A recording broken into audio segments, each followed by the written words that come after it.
Hello, bachcho, let's read the question first. The question says that for question two statements are given, one labeled assertion and another labeled reason R. Select the correct answer to these questions from codes A, B, C, and D as given below.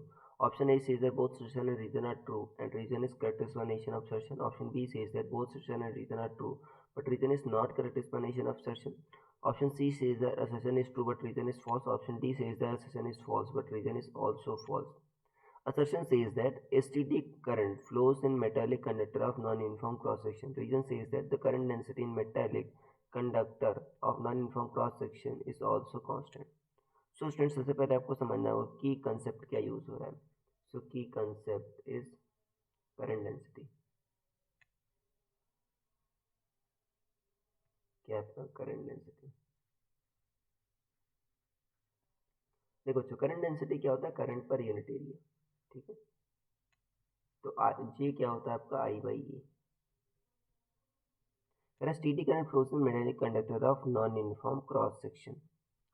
कह रहा मतलब अगर मान लो कोई conductor बच्चों मतलब मोटा पतला है, मान लो कहीं पर पतला है और कहीं पर आपका ये मोटा है, नॉन यूनिफॉर्म क्रॉस सेक्शन में कह रहा स्टीडी करंट फ्लो होगी. हाँ बच्चों, क्योंकि चार्ज तो कंजर्व रहता है ना, तो जो चार्ज यहाँ से पास हुआ वही चार्ज यहाँ से पास होगा, वही चार्ज यहाँ से पास होगा, कहीं कम ज़्यादा तो हो नहीं जाएगा. और आई क्या होता है? Q by T. तो चार्ज तो सेम रहा. ठीक है, तो आपका मतलब अब क्यू सेम है बच्चों. ठीक है, सेम. ठीक है, मान लो किसी टाइम पर तो ये पास ही हो रहा है आपका, तो करंट तो बच्चों सेम पास होगी ना हर एक पॉइंट से. तो आपका ये आपका गलत है बच्चों, सॉरी मतलब सही है.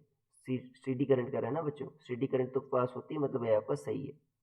कह रहा current density in metallic conductor of non uniform cross section is also constant. Current density नहीं कांस्टेंट होता बच्चों. देखो करंट कांस्टेंट है, बट आपका एरिया क्या हो रहा है बच्चों? आपका चेंज हो रहा है ना नॉन यूनिफॉर्म क्रॉस सेक्शन में. तो एरिया यहाँ पर बच्चों कम रहेगा, आपका जे ज़्यादा रहेगा करंट डेंसिटी, और यहाँ पर ए जहाँ पर ज़्यादा रहेगा करंट डेंसिटी कम रहेगा. तो ये गलत है बच्चों.